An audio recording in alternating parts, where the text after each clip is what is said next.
आज आसतु आम भिडियो मध्यम जाना आपण मैंने जदि पानी रे फिटकरी पकई गाधाती ताहले आपण कौन लाभ पाइबे।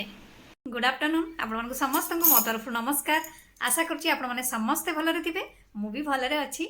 चलतु वीडियो आरंभ करवा किंतु वीडियो आरंभ करने पूर्वर जदि आपण मान भितर कहीं जदि आज मो चैनल नुआ था ताहले प्लीज प्रथम चैनल टी सब्सक्राइब कर दिंतु, पाखरे थिबा बेल आइकन को क्लिक करंतु जहाँफल मो नुआ नुआ वीडियो नोटिफिकेशन आपण मान पाखरे खूब शीघ्र पहुँची जीवो आउ आपण माने मते टिके सपोर्ट करि परिबे आगु को जीवा पई।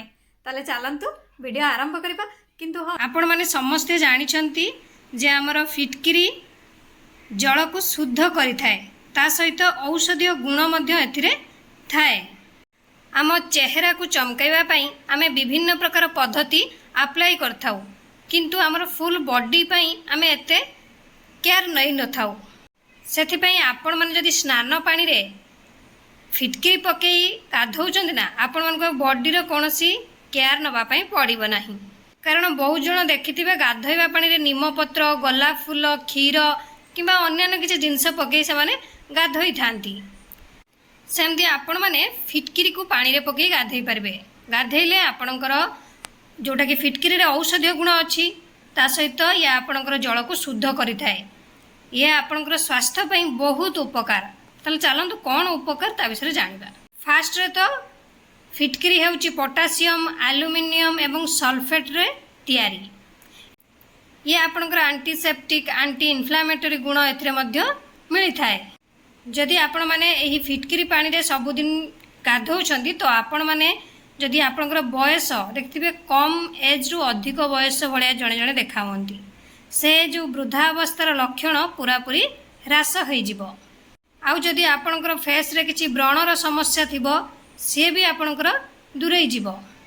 कारण फिटकिरी रे एंटी इन्फ्लेमेटरी गुण रहिछि जा चर्म को शांत रखि थाए, जहा फल रे चर्म रे एक्जिमा किंबा सोरियासिस ए सब किछि प्रॉब्लम आउ देखा जाएनी।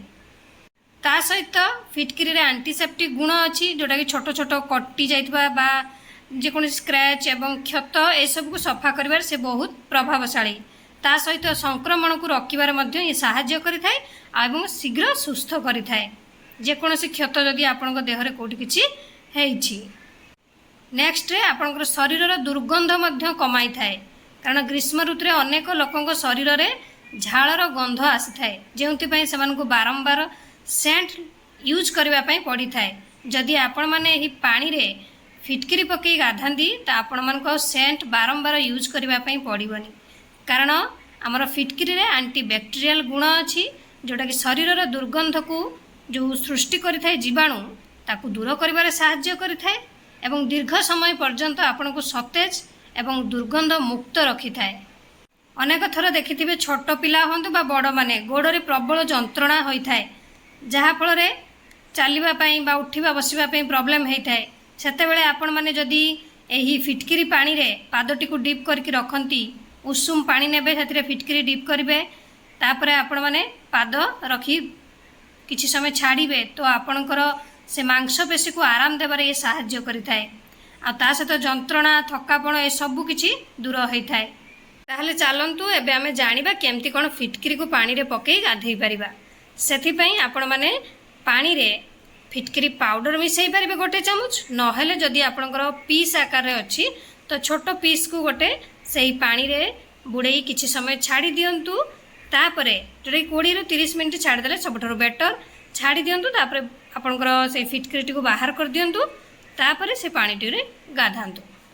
आउ गाधेले कोन सब उपकार पाइबे आपण माने पूर्वर तो जानिले, तेणु आपण माने एही फिटकिरी को पानी रे मिसई गाधांतु। आशा करछि आपण मन को वीडियो टी भल लागिथिबो। मु ताले रहूची, पुणे देखाबो नेक्स्ट वीडियो रे। किंतु आपण माने please like, comment, share, subscribe करिया पे भूलिबेनी। मते ताले विदाई दियंतु। नमस्कार।